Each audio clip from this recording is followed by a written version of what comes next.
Saya tidak selera makan. Kenapa kamu taruh di sini? Maafkan saya, Pak Haji. Ini memalukan keluarga kita.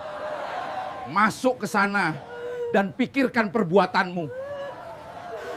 Di desa Sumberjati, nama Pak Haji Ramdan selalu disebut dengan nada hormat. Setiap kali ia keluar rumah mengenakan baju koko putih bersih, peci rapi, dan tasbih yang selalu bermain di jarinya, warga seolah melihat sosok yang tak pernah salah. Anak-anak akan menunduk sopan, ibu-ibu menyapa dengan senyum kagum, dan para bapak selalu memintanya menjadi imam setiap salat berjamaah. Sebagian besar warga menyebutnya Haji paling baik sedesa, seseorang yang katanya tutur katanya halus, kesabarannya besar, dan wajahnya memancarkan wibawa seorang ulama. Bahkan ketua RT sering bilang, desa kita beruntung punya beliau. Jarang ada haji sebaik itu. Padahal tidak ada yang tahu bahwa segala penilaian itu hanya berdasarkan apa yang tampak di luar, suara lembutnya di masjid, cara bicaranya yang tersusun rapi, dan caranya menasihati para jamaah dengan gaya seolah ia selalu lebih tahu segalanya. Waktu terus berjalan, dan makin banyak warga yang menaruh kepercayaan besar kepadanya. Mereka menganggap Pak Haji adalah patokan kebaikan, panutan, sekaligus role model seorang anak berbakti.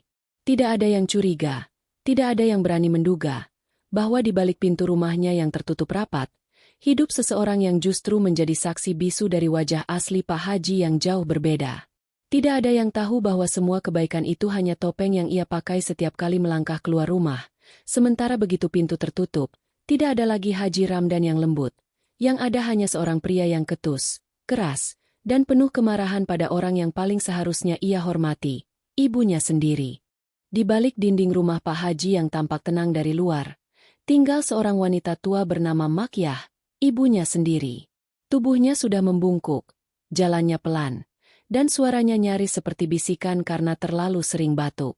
Warga jarang, bahkan hampir tidak pernah melihat Makyah keluar rumah. Setiap kali ada yang bertanya kenapa ibunya tidak ikut pengajian, Pak Haji selalu menjawab, "Ibu sedang sakit, kasihan kalau dibawa keluar." Jawaban itu sudah cukup membuat semua orang maklum, bahkan merasa iba pada kebaikan Pak Haji yang dianggap begitu perhatian menjaga ibunya. Tapi kenyataannya jauh dari itu. Makyah tidak pernah diajak keluar bukan karena sakit, melainkan karena Pak Haji tidak ingin warga melihat bagaimana sebenarnya kondisi ibunya. Ia takut warga melihat bahwa ibunya tidur di kamar gelap yang lembab, makan seadanya dengan sisa lauk yang ia sisakan, atau memakai pakaian lusuh yang sudah bertahun-tahun tidak diganti. Ia tidak ingin warga melihat wajah ibunya yang pucat, lelah, dan tampak seperti seseorang yang sudah tidak punya tempat mengadu. Setiap kali Makyah mencoba berjalan ke depan rumah, Pak Haji selalu menghentikannya. Kadang dengan nada tegas, kadang dengan lirikan tajam yang membuat wanita tua itu langsung kembali masuk.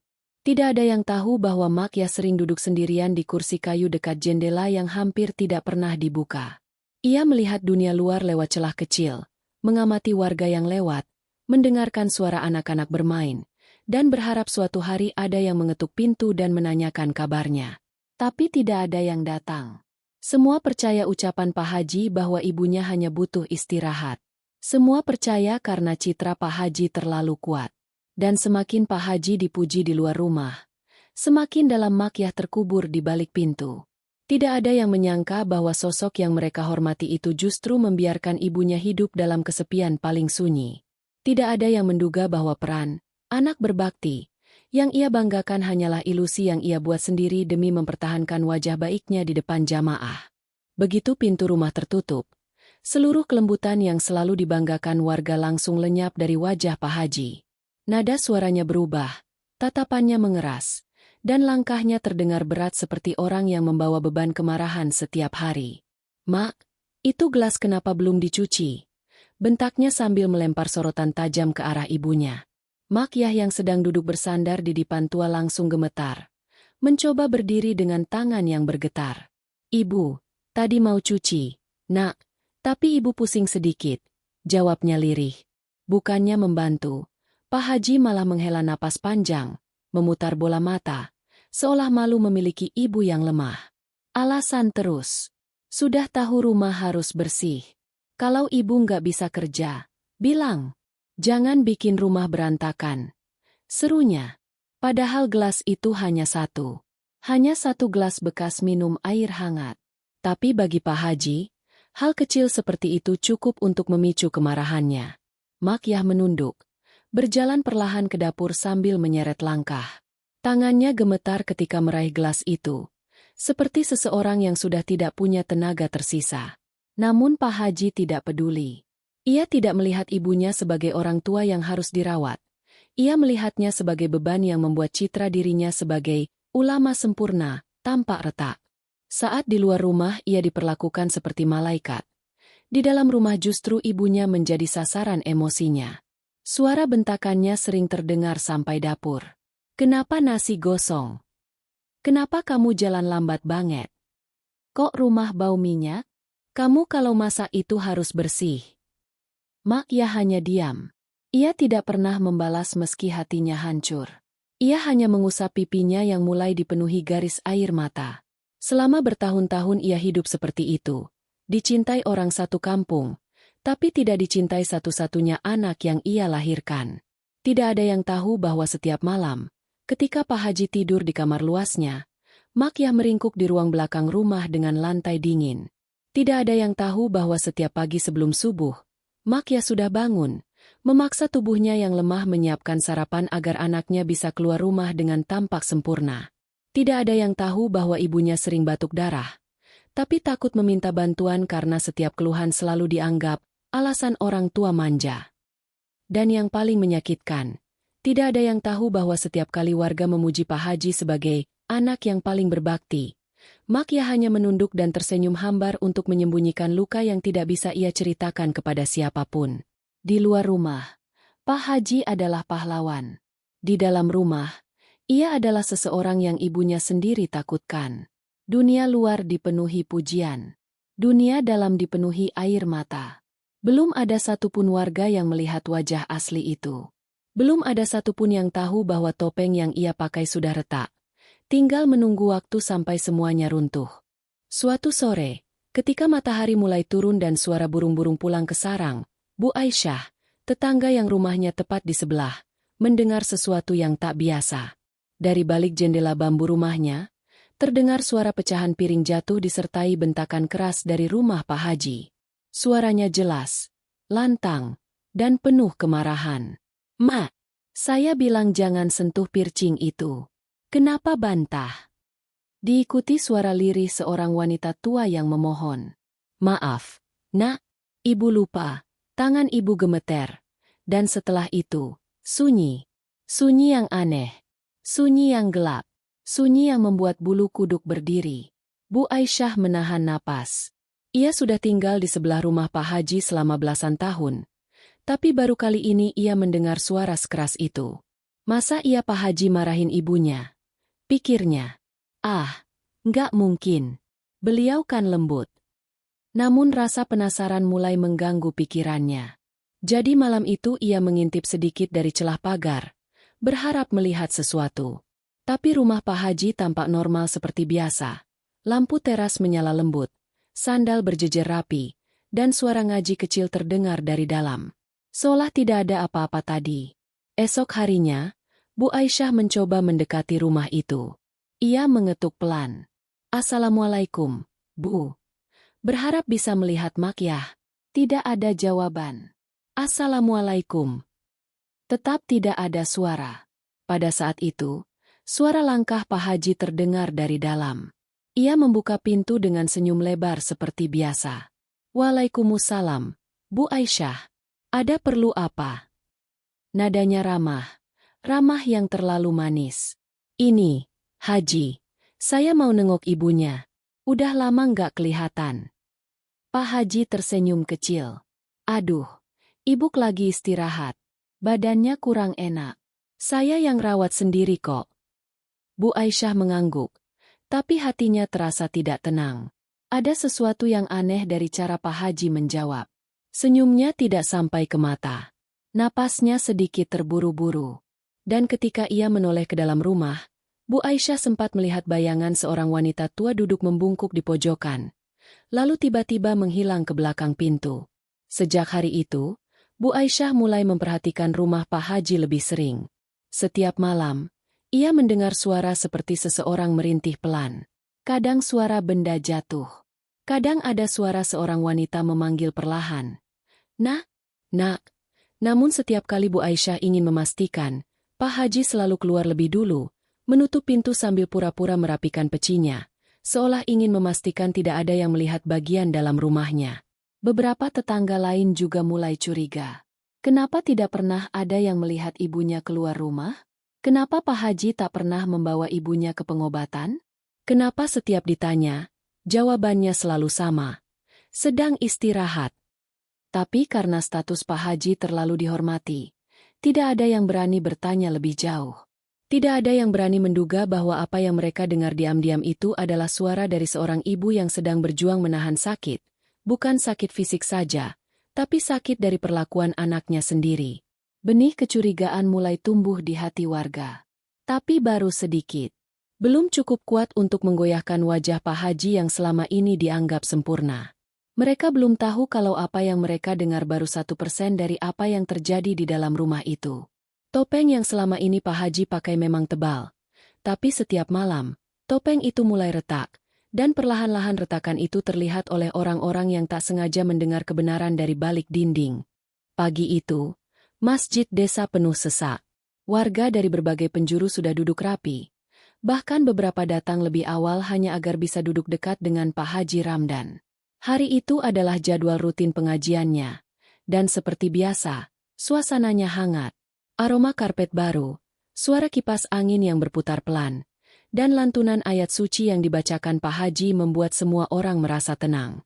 Masya Allah, suaranya adem banget. Bisik seorang ibu-ibu. Haji Ramdan ini memang beda. Lembut, santun, ilmunya dalam. Tambah yang lain. Setiap kalimat yang keluar dari mulutnya seperti emas bagi para jamaah. Ia berbicara tentang akhlak, kesabaran, dan yang paling sering ia ulang. Berbaktilah kepada orang tua, terutama ibumu. Setiap kali ia mengatakan itu, jamaah mengangguk penuh kagum. Tidak ada yang menyadari betapa ironis kalimat itu keluar dari mulut seseorang yang bahkan tidak memberi ibunya segelas air hangat tanpa bentakan. Di pengajian itu, nama Pak Haji makin besar. Beberapa desa tetangga mulai mengundangnya. Ketua Majelis Takmir berkata, "Ustaz-ustaz muda jarang sebaik beliau." Dan setiap pujian itu masuk ke telinganya. Wajah Pak Haji tampak semakin bersinar bangga. Namun di balik jubah putih dan senyum halusnya, ada rasa gelisah yang ia sembunyikan. Karena semakin orang memujinya, semakin besar beban untuk menjaga wajah palsu yang ia bangun bertahun-tahun. Sore harinya, setelah pengajian rampung dan semua jamaah pulang, Pak Haji membawa sisa makanan yang diberikan jamaah ke rumah. Begitu pintu rumah tertutup, ekspresinya langsung berubah. Hilang seluruh kelembutan. Hilang seluruh wibawa. Yang tersisa hanya seorang pria yang tampak lelah, kesal, dan tidak sabar terhadap satu hal yang ia anggap menghambat hidupnya, keberadaan ibunya sendiri. Makyah mendekat dengan langkah pelan, mencoba menyapa anaknya. "Nak, tadi ceramahnya bagus." "Sudah-sudah. Jangan nanya terus. Ibu itu kalau ngomong, bikin pusing." Hardiknya sambil meletakkan tasbihnya dengan kasar. Makyah terdiam, tapi matanya berkaca-kaca. Ia tidak membenci anaknya. Ia hanya tidak mengerti kenapa anak yang dulu kecil ia gendong dengan penuh kasih, kini berubah menjadi seseorang yang begitu sulit ia kenali. Ketika malam datang, warga desa masih membicarakan kebijaksanaan Pak Haji. "Orangnya sabar banget," kata seseorang di warung kopi. "Kalau semua anak kayak dia, dunia bakal damai." Timpal yang lain. Tak ada yang menduga bahwa di saat yang sama, di ruang dapur gelap rumahnya, Makyah sedang berusaha memunguti pecahan gelas yang baru saja dilempar Pak Haji karena nasinya agak keras. Tidak ada yang tahu bahwa Pak Haji sedang mengomel keras, mengancam akan memindahkan ibunya ke kamar yang lebih kecil di belakang, agar tidak mengganggu suasana. Tidak ada yang melihat bahwa setelah memaki ibunya, ia masuk ke kamar dan latihan senyum di depan cermin, memastikan wajahnya tetap terlihat suci, tenang, dan berwibawa untuk besok pagi. Karena baginya, Citra lebih penting dari hati. Pujian lebih penting dari kebenaran. Dan semakin ia dipuji, semakin ia tenggelam dalam kebohongan besar yang perlahan-lahan mulai membusuk di belakang pintu rumahnya. Topeng itu belum jatuh, tapi retakannya sudah terlihat jelas. Hanya menunggu waktu sampai semuanya pecah. Hari-hari berikutnya terasa semakin berat bagi Makyah. Tubuhnya yang sudah renta mulai menunjukkan tanda-tanda semakin melemah. Nafasnya pendek, batuknya semakin sering, dan tangannya selalu gemetar setiap kali mencoba mengangkat sesuatu. Tapi ia tetap memaksakan diri, bukan karena mampu, melainkan karena ia takut membuat Pak Haji marah. Suatu pagi, tubuh Makyah ambruk sambil memegang sisi lemari tua. Ia duduk di lantai dingin, memegangi dadanya, berusaha bernapas, tapi tak ada siapapun yang menolong. Sementara itu, Pak Haji sedang bersiap-siap untuk pergi ke pengajian di desa sebelah, berdiri di depan cermin merapikan peci dan jubah putihnya. Ketika ia membuka pintu kamar dan melihat ibunya terjatuh di lantai, bukannya khawatir, ia malah mengernyit. "Ibu kenapa lagi? Aduh, tolong jangan bikin masalah terus. Saya mau pergi," katanya. Suaranya ketus sederhana namun mengiris hati. Makyah mencoba tersenyum kecil, meski bibirnya pucat. "Ibu cuma pusing, Nak, sebentar saja. Nanti ibu kuat lagi." Bukannya membantu berdiri, Pak Haji justru mengambil sarungnya, mengibaskan tangan, dan dengan nada tidak sabar berkata, "Kalau sakit itu bilang, jangan sampai saya telat ceramah gara-gara ibu.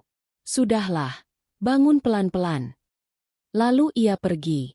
Begitu saja, meninggalkan ibunya yang terkulai lemah di lantai. Ketika suara langkah Pak Haji menghilang di depan rumah, dan suara mesinnya terdengar menjauh, Makyah perlahan mencoba bangun. Dengan tenaga yang hampir habis, ia merangkak ke kursi kayu dan duduk sambil menahan sakit. Air matanya jatuh, bukan hanya karena sakit fisik, tapi karena ia menyadari anaknya sudah benar-benar berubah. Siang hari ketika Pak Haji pulang, ia mendapati ibunya belum selesai mencuci pakaian. Pakaian itu masih direndam di ember, dan Makyah sedang tersandar di tembok dengan wajah pucat dan bibir kering. "Astagfirullah, ibu ini gimana sih? Masa rendam doang gak selesai? Orang tua zaman sekarang bikin repot sekali," bentaknya. Ia tidak peduli bahwa ibunya hampir tidak bisa berdiri. Ia tidak peduli bahwa Makyah membutuhkan obat, makanan hangat, atau hanya sedikit kasih sayang. Baginya, kelemahan ibunya hanyalah beban yang merusak hidupnya. Dan yang paling tragis, bukan hanya tubuh Makyah yang mulai hancur, tapi hatinya juga. Setiap hari ia berharap anaknya tersenyum, duduk menemani, atau sekedar menanyakan kabar. Tapi yang ia dapatkan hanyalah bentakan, perintah, dan tatapan jijik. Namun meski begitu, ia tetap mendoakan Pak Haji setiap malam. Dalam sunyi yang hanya ia dengar sendiri, ia berbisik, "Ya Allah, lembutkan hati anakku. Jangan hukum dia karena kelalaiannya." Doa seorang ibu yang tulus, meski ia sendiri sedang disakiti. Di luar rumah itu, warga masih memuji Pak Haji. Luar biasa sabarnya. Baiknya bukan main. Kalau semua orang seperti beliau, dunia damai. Tidak ada yang tahu bahwa saat warga memuji kesabarannya, ia sedang menutup pintu kamar ibunya dengan keras karena kesal ibu berjalan lambat. Tidak ada yang tahu bahwa ketika ia menasihati jamaah soal taat kepada ibu, ia baru saja memaksa ibunya memeras kain meski tangannya bergetar. Topeng yang selama ini ia pakai masih menempel kuat di wajahnya. Tapi bagian belakang rumah itu, yang gelap, lembab, dan dipenuhi suara batuk, sudah mulai menunjukkan kebenaran yang tak bisa ia tutupi selamanya. Dan tidak ada yang tahu bahwa sakit Makyah itu akan menjadi awal dari terbongkarnya seluruh kebohongan besar yang disembunyikan Pak Haji. Hari itu, suasana kampung ramai karena ada acara gotong royong persiapan hajatan salah satu warga. Banyak ibu-ibu berkumpul di teras rumah Bu Aisyah sambil memotong sayuran. Namun tiba-tiba obrolan mereka terhenti ketika seseorang melihat sosok yang tidak asing berjalan pelan di ujung gang. Itu, bukan ibunya Pak Haji," bisik salah satu ibu-ibu. Semua menoleh. Ternyata benar, Makyah keluar rumah hari itu, Berjalan dengan langkah gontai sambil memegang pinggangnya. Wajahnya pucat, tubuhnya tampak goyah, dan tangannya penuh memar, seperti habis terbentur benda keras atau terjatuh.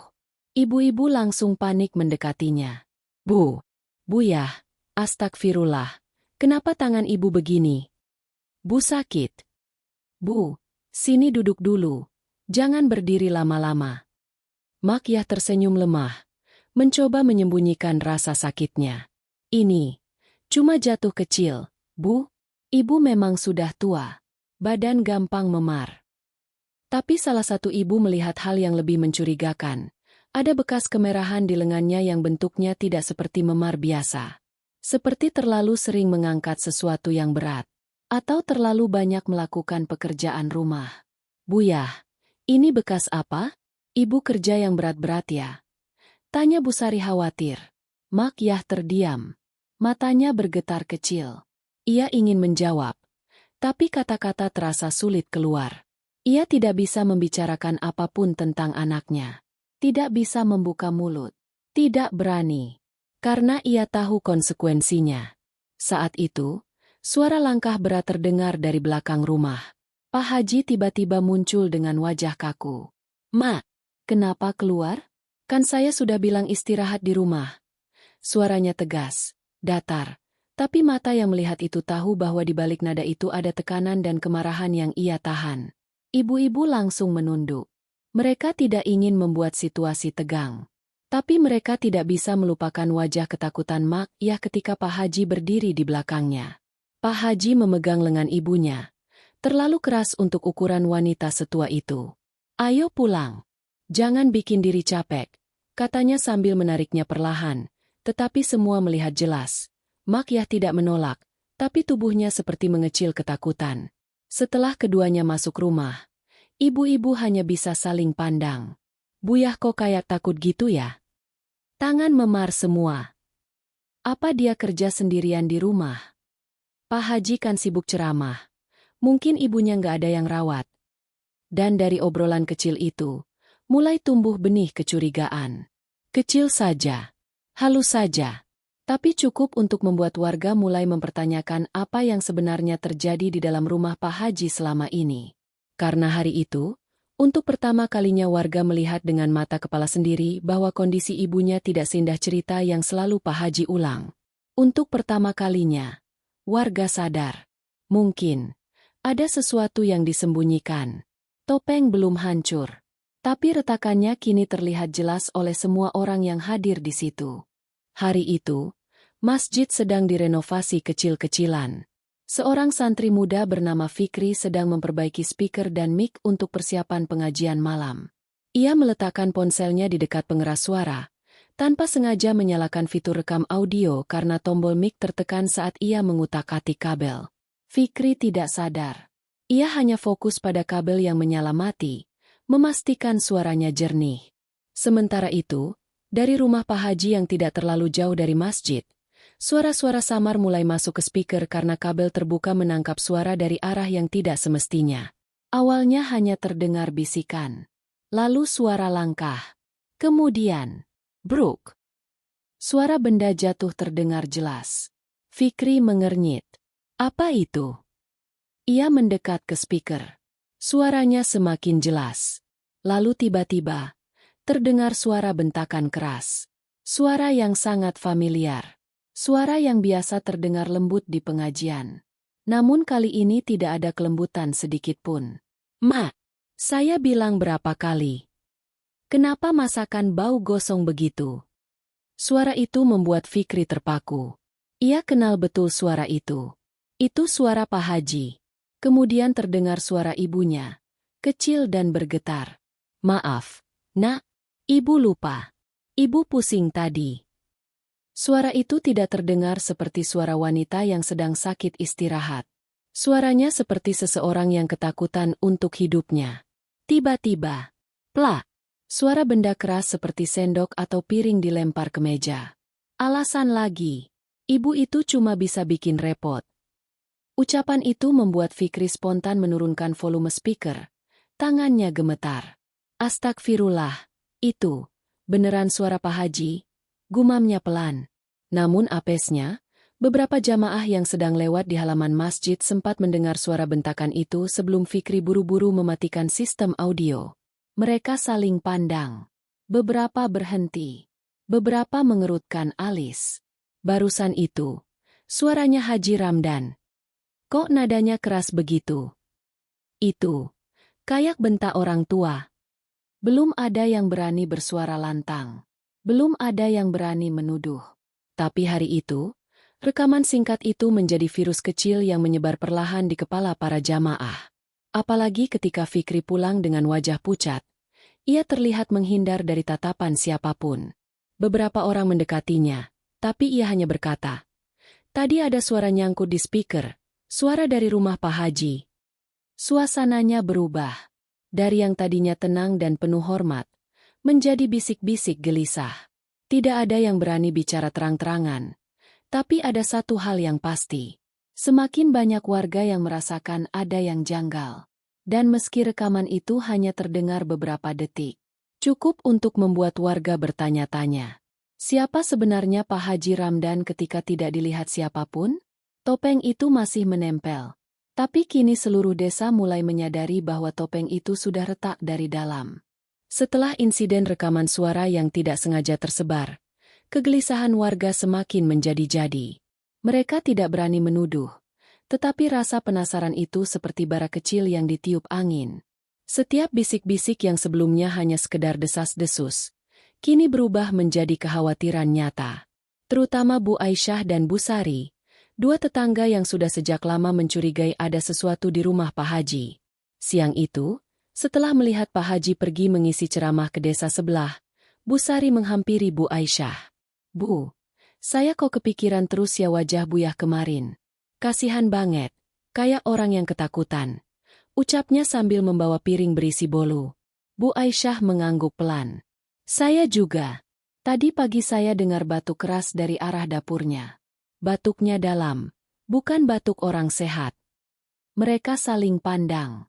Diam sejenak. Sampai akhirnya Bu Sari berkata dengan suara lirih. "Bu, gimana kalau kita lihat ke belakang rumah? Kita cuma mau lihat kondisi Buyah. Masa anak sebaik Pak Haji begitu ke ibunya?" Bu Aisyah ragu, tapi rasa penasarannya terlalu besar. Mereka berjalan pelan ke sisi rumah Pak Haji, melewati pagar bambu yang sudah setengah lapuk. Udara siang itu panas, tapi jantung mereka terasa dingin. Dari belakang rumah, terdengar suara batuk berat, suara makyah. Namun yang membuat keduanya tercekat adalah pemandangan ketika mereka mengintip dari selapapan yang tak tertutup rapat. Di dalam ruang sempit seperti gudang kecil, Makyah duduk sendirian di kursi reot. Ruangan itu gelap, hanya diterangi cahaya tipis dari jendela kecil yang hampir tertutup debu. Di meja dekatnya hanya ada segelas air yang sudah tinggal setengah dan sepiring nasi dingin kering. Rambut Makyah kusut. Tangannya bergetar. Wajahnya pucat seperti belum terkena matahari selama sekian lama. Makyah. Bu Sari menutup mulutnya, hampir menangis. Lalu hal yang membuat mereka paling terpukul adalah ketika Makyah mencoba berdiri, tapi lututnya tidak kuat. Ia terjatuh ke lantai. Bu Aisyah spontan ingin masuk, tetapi tertahan oleh ketakutan. Di saat yang sama, Makyah terdengar berbisik lirih sambil menangis. "Ya Allah, kuatkan hamba. Jangan biarkan anakku makin jauh dari kebaikan." Doa itu begitu dalam, begitu menyayat hati. Begitu berbeda dengan gambaran keluarga yang selama ini warga bayangkan. Bulu kuduk dua tetangga itu berdiri. Mereka tidak menyangka, tidak pernah membayangkan bahwa ibu Pak Haji ternyata hidup seperti itu. Sendirian, lemah, dan seolah terkurung dalam penderitaan yang tidak pernah diketahui siapapun.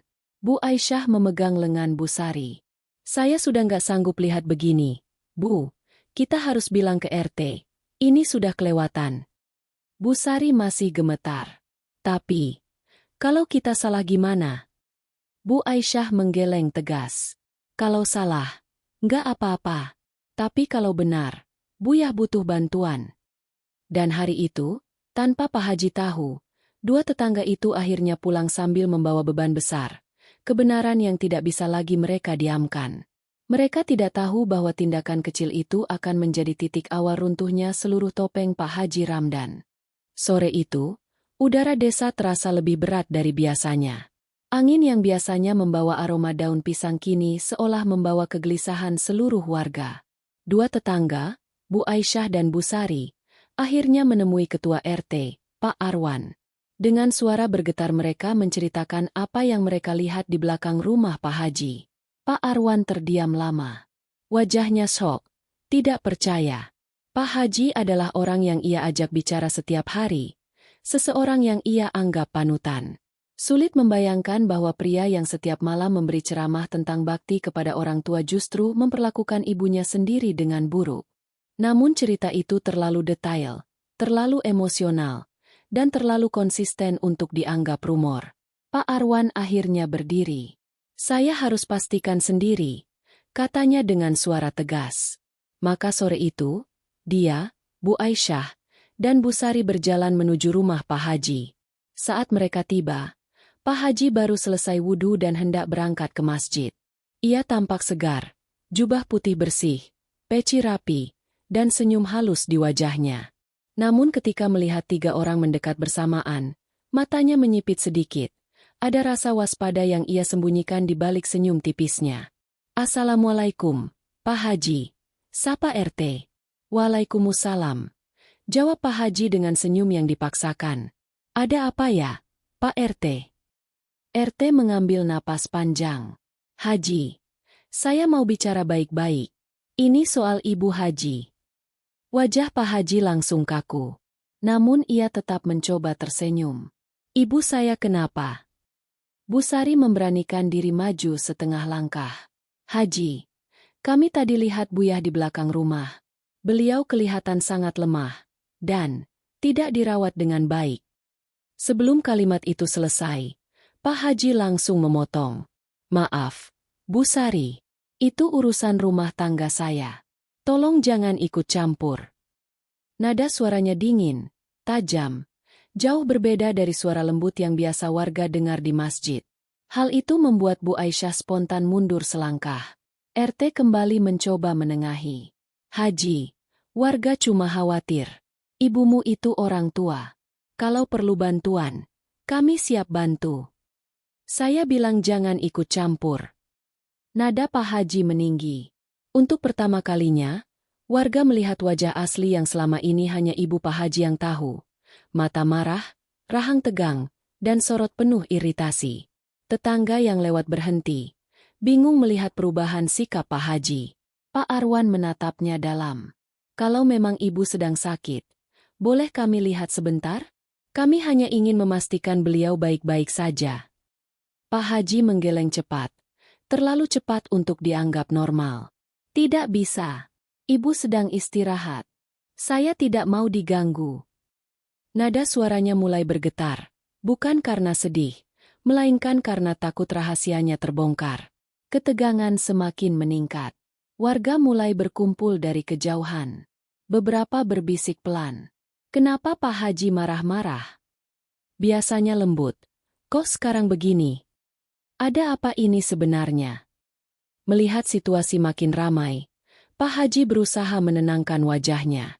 Ia memaksa senyum lagi, meski terlihat jelas itu senyum yang gugup. "Maaf ya, semuanya. Saya tadi lelah. Tapi tolong, jangan bahas hal ini lagi." Namun sorot matanya tidak bisa bohong. Untuk pertama kalinya, warga melihat ketakutan dalam diri Pak Haji. Takut bukan karena ibunya sakit, tapi takut rahasia gelapnya terungkap. Dan hari itu, meski belum ada bukti besar, warga mulai melihat bahwa ada sisi lain dari Pak Haji yang selama ini tidak mereka kenal. Itu baru awal. Topengnya belum jatuh, tapi tali-tali yang menahannya sudah mulai putus satu persatu. Sejak kejadian konfrontasi singkat sore itu, warga mulai benar-benar memperhatikan gerak-gerik Pak Haji. Bukan dengan niat menuduh, tapi karena rasa penasaran yang tak bisa lagi ditahan. Sikap Pak Haji yang mendadak keras, nada suaranya yang tak pernah mereka dengar sebelumnya, dan larangannya yang berlebihan membuat semua semakin curiga. Ketua RT, Pak Arwan, tidak ingin mengambil kesimpulan sepihak. Ia memutuskan mencari bukti sebelum berbicara lebih jauh. Maka pagi itu, ia diam-diam menuju puskesmas desa untuk menanyakan catatan kesehatan Makyah. Suster di sana memeriksa data komputer dengan seksama. Setelah beberapa saat, ia mengernyit. "Maaf Pak RT, atas nama Masyah binti Kasman, ya?" "Iya," jawab RT. Suster menelan ludah kecil. Data terakhir kunjungan, tahun 2016. Setelah itu tidak pernah datang lagi. Pak Arwan terdiam. 8 tahun. Sudah 8 tahun Makyah tidak pernah dibawa berobat. Padahal umurnya sudah hampir 80. Tidak pernah minta bantuan perawat keliling. Tanya RT. Tidak pernah, Pak. Tidak pernah telepon untuk minta periksa rumah. Tidak pernah juga. Itu pukulan pertama. Dalam perjalanan pulang, kepala Pak Arwan penuh pikiran. Ia teringat betapa rapuhnya suara Makyah ketika memohon. Terbayang tubuhnya yang lemah, tempat duduk reot di ruang belakang, dan wajah pucatnya. Sesampainya di kampung, beberapa tetangga sudah menunggu di pos ronda. "Pak RT, ada yang mau kami ceritakan," kata Bu Siti, salah satu tetangga yang dekat rumah Pak Haji. Bu Siti tampak gelisah. "Anak saya lihat Buyah keluar rumah jam subuh. Jalannya pelan banget. Kayak mau cari sesuatu. Kayaknya mau ambil air. Tapi tiba-tiba Pak Haji muncul. Langsung marah-marah." "Marahi?" Tanya yang lain. "Iya, Pak. Dia bilang jangan keluar rumah." Tapi suaranya keras sekali. Sampai anak saya ketakutan. Warga lain menambahkan, "Saya juga sering dengar suara barang jatuh dari rumah itu. Kayak ada pertengkaran." Pelan-pelan, cerita-cerita kecil itu membentuk gambaran yang jelas. Potongan puzzle mulai menyatu. Semua mulai sadar. Selama ini mereka hanya percaya pada cerita satu orang, Pak Haji. Dan saat itulah, yang terjadi berikutnya membuat semuanya tidak lagi bisa ditahan. Ketika sore tiba, Pak Haji pergi sebentar membeli roti ke warung. Beberapa warga yang melihat momen itu langsung memanfaatkan kesempatan. Pak Arwan, Bu Sari, dan Bu Aisyah mendatangi rumah Pak Haji, mengetuk pintu pelan. "Assalamualaikum. Buyah, ini RT. Kami mau lihat keadaan ibu." Tidak ada jawaban. Mereka mencoba lagi. "Waalaikumsalam." Suara itu muncul, pelan sekali, dari arah belakang rumah. Warga langsung masuk ke teras belakang dan membuka pintu kayu yang selalu tertutup rapat itu. Dan apa yang mereka lihat membuat semua terdiam. Makyah duduk sendirian di ruang gelap. Wajahnya penuh lelah, rambutnya kusut, tangannya gemetar hebat. Ruangannya lembab, bau obat kapur barus, dan cuma ada satu lampu temaram yang hampir mati. Di sudut ruangan, terlihat ember kecil berisi air yang tidak diganti, piring dengan nasi dingin, dan selimut tipis yang tampak seperti tidak pernah dicuci dalam waktu lama. Bu Aisyah langsung menutup mulutnya, menahan tangis.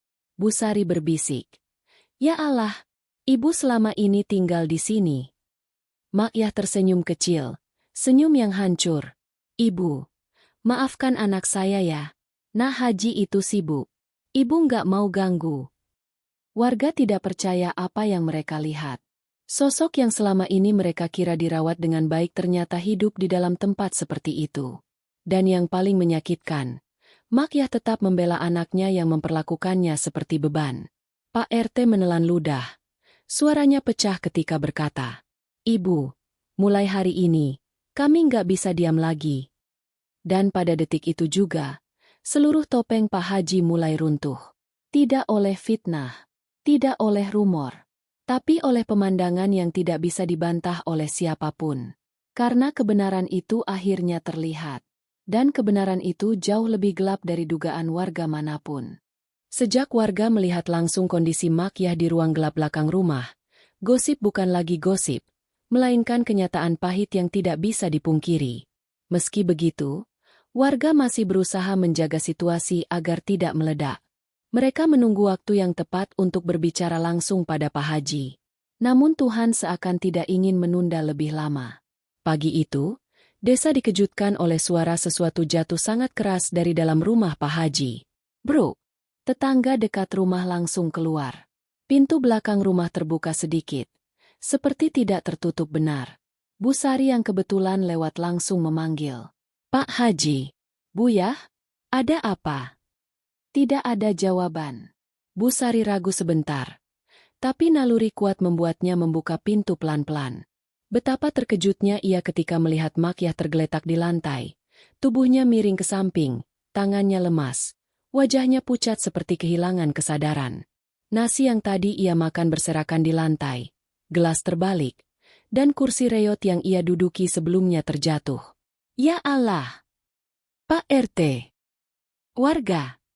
Tolong! Dalam hitungan detik, warga berdatangan seperti banjir. Beberapa ibu-ibu menangis melihat kondisi Makyah. Lelaki-lelaki kampung langsung berlari memanggil kendaraan untuk mengangkutnya ke puskesmas.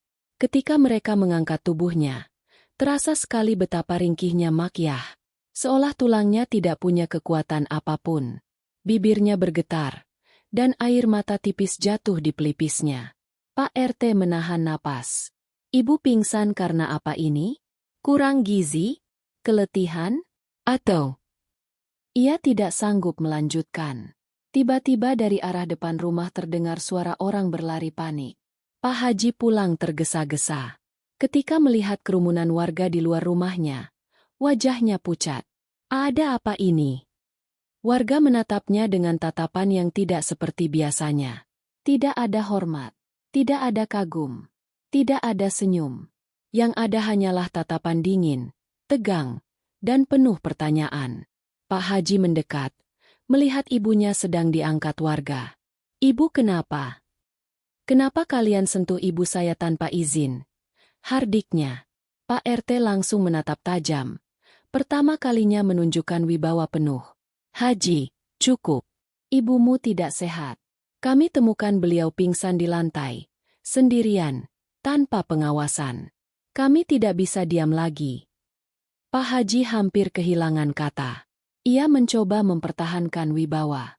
Ibu baik-baik saja. Ibu cuma terjatuh sedikit. Saya sudah bilang, jangan ikut campur urusan rumah tangga saya.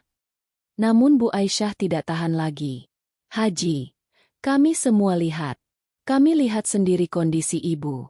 Ruang belakang itu gelap, lembab, dan ibu bahkan tidak kuat berdiri. Warga lain menimpali. Beliau kurus sekali. Tidak ada makanan layak. Sudah tua, tapi masih kerja sendiri. Kami dengar bentakanmu, Haji. Semakin banyak yang berbicara, semakin kecil Pak Haji terlihat. Tidak ada lagi aura wibawa yang biasa ia pakai sebagai tameng. Semua runtuh, satu persatu. Tiba-tiba suara lemah memotong kegaduhan. Nak, jangan marah sama mereka. Ibu yang salah. Ibu nggak mau nyusahin kamu. Makyah membuka mata perlahan. Suaranya bergetar, pipinya basah. Warga langsung menangis. Doa seorang ibu tetap murni, meskipun anaknya memperlakukannya dengan buruk. Pak Haji terpaku. Tidak menyangka ibunya masih membelanya bahkan dalam keadaan separah itu. Kedua tangannya mulai gemetar. Tapi bukan karena menyesal, melainkan takut. Takut semua fasadnya hancur. Takut semua jamaahnya tahu. Takut kehilangan statusnya. Namun semuanya sudah terlambat. Semua orang sudah melihat realita yang ia sembunyikan selama ini. Pak RT akhirnya berkata dengan suara yang tidak bisa dibantah. Haji, hari ini semua orang sudah melihat kebenarannya. Dan mulai hari ini, kami tidak akan biarkan ibu ya hidup seperti itu lagi. Dan dengan kalimat itu, seluruh topeng Pak Haji resmi pecah. Pulangnya ambulans membawa Makyah meninggalkan rumah itu menjadi iring-iringan terakhir yang masih mengawal wibawa Pak Haji. Selepas suara sirene memudar, yang tersisa di halaman adalah keheningan yang lebih menakutkan dari kerumunan. Warga tak perlu lagi teriak. Sorot mata mereka sudah cukup menjadi hakim pertama. Di pos ronda, obrolan malam berubah jadi gelombang narasi baru yang menyebar ke WhatsApp grup desa, warung kopi, sampai hajatan kampung.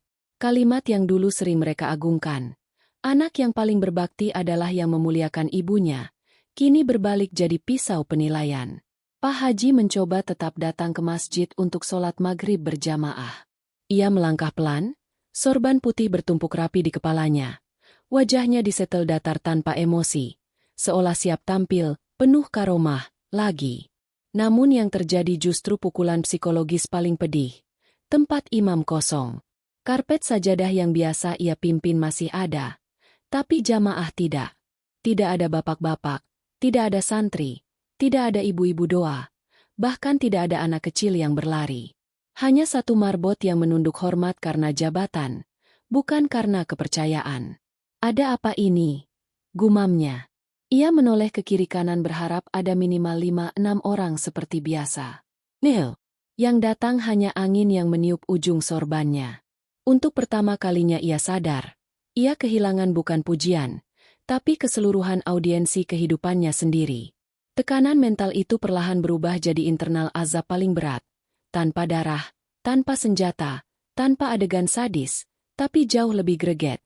Kehilangan legitimasi sosial dan otoritas moral. Malam itu, ia pulang ke rumah yang pertama kalinya terasa terlalu besar dan terlalu sunyi untuk seorang yang tidak lagi dihormati. Istri dan keluarganya sendiri syok, bukan karena bukti, tapi karena melihat perubahan drastis pada respon sosial yang terjadi seketika. Pak Haji mengunci pintu kamar, duduk di depan cermin, mencengkeram tasbihnya sendiri sampai putus talinya. Ia tidak menangis. Ia tidak bisa menangis. Tiap kelopak air mata seperti tertahan oleh rasa malu dan ego yang hancur. Lalu tubuhnya mulai bereaksi. Tangan kebas berkepanjangan. Sulit mengangkat lengan kanan. Keseimbangan tubuh mulai goyah. Bicara cadelnya kambuh setiap emosi tinggi. Beberapa minggu kemudian kondisi terparah menimpa. Ia stroke ringan, menyisakan mulut sedikit miring dan tubuh lumpuh total di sisi kanannya. Setelah itu sorot kamera dunia berbalik bukan ke Mekah, bukan ke majelis, bukan ke masjid, tapi ke kursi roda di mana ia duduk gosong mentalnya, bukan fisiknya. Doktrin palsu yang ia banggakan, kini berbalik menjadi karma simbolik yang membuatnya merasakan sendiri kelemahan yang dulu ia hina. Mulutnya miring, tubuhnya lumpuh, namun bukan pemandangan fisik yang bikin merinding, melainkan ironi hidup. Dia dihukum oleh citra yang ia bangun sendiri. Untuk pertama kalinya ia ingin memanggil, "Mak, tolong." Tapi Mak ya sudah diselamatkan warga, bukan olehnya. Dan ia pun menjalani azab paling tragis, hidup tanpa saksi pujian, sementara ibunya hidup dalam perawatan yang ia sendiri tak pernah beri. Fajar di Sumberjati sering datang dengan kehangatan. Cahaya merah jingga memantul di genteng surau, orang-orang menyapu halaman, dan suara radio dari warung memecah kesunyian. Tapi pagi itu berbeda. Berita tentang Pak Haji Ramdan, tokoh dakwah sekaligus pemilik pondok, tidak lagi dibicarakan sebagai panutan, melainkan pelajaran yang pahit. Sementara desa terbangun, ia terbangun dalam kesadaran baru, bahwa kesalahan terbesarnya bukan terletak pada apa yang ia katakan di mimbar, melainkan pada apa yang ia lakukan di rumahnya sendiri. Ibunya, Makyah, yang bertahun-tahun ia sembunyikan dari pandangan warga, bukan hanya sakit oleh keletihan, tetapi oleh ketiadaan martabat keluarga. Selama belasan tahun, Makyah menjalani rutinitas yang tidak layak bagi orang setua itu. Bangun lebih dulu dari azan subuh untuk menyiapkan air hangat, teh, dan sarapan seadanya. Menyapu, mengepel lantai semen, mencuci gelas jamaah yang singgah, hingga merapikan teras. Mengangkat ember air dari sumur kecil di belakang dengan tangan gemetar. Semua kerja itu bukan atas kemauan, tetapi karena Pak Haji memposisikannya sebagai kewajiban ibu, bukan kewajiban anak untuk merawat orang tuanya. Konformiti budaya religius di desa membuat warga percaya tanpa verifikasi, sementara domestik moral kolapse justru terjadi jauh dari sorotan sosial. Pada bab terakhir ini, karma yang menimpa Pak Haji tampil sebagai ironi besar.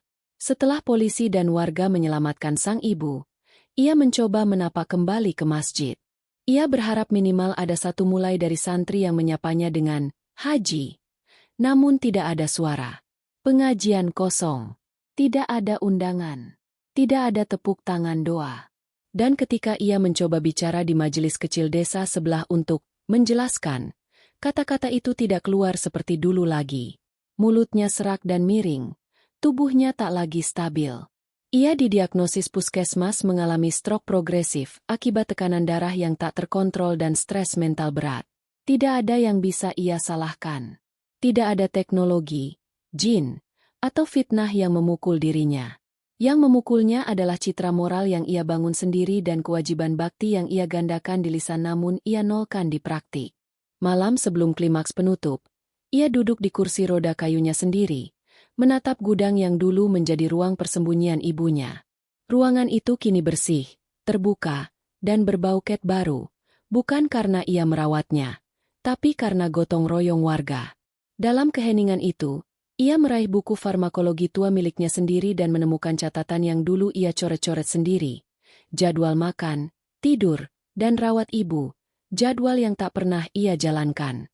Untuk pertama kalinya ia berkata, "Mak, aku malu jadi imam orang lain, sebelum aku jadi imam bagi diriku sendiri." Penyesalan itu murni. Bukan penyesalan yang didramatisasi warga, tapi penyesalan yang tidak terlihat, tidak terekam, tidak dipuji, dan tidak disaksikan kamera. Penyesalan yang paling berat adalah yang datang ketika tidak ada lagi penonton.